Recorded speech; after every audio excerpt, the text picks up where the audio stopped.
Corey, we're going to talk about understanding asset level tapes.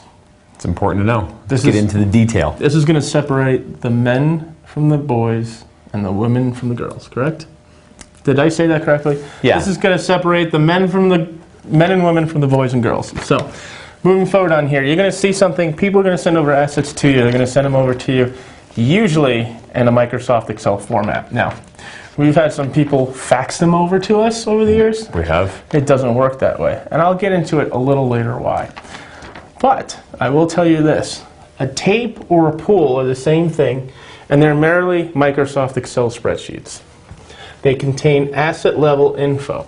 And for non-performing loans, they're more detailed.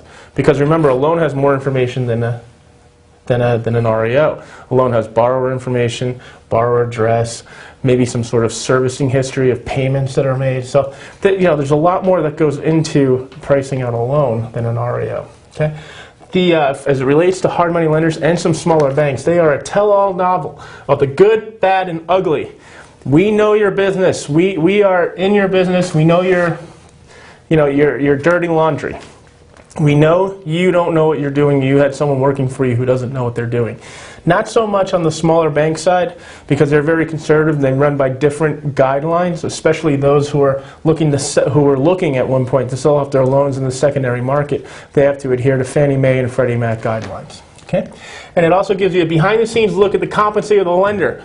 We've seen some hard money lenders do some stupid things.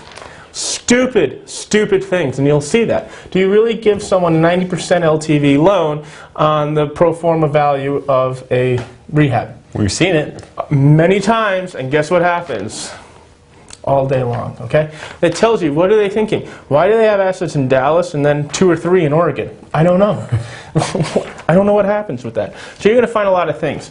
The reason why we put them in Excel spreadsheets is because we have pricing models that we take and we copy and paste and we put them into that basically run some sort of a pricing mechanism off of an algorithm that we've put together. And this takes into account location, which is zip code.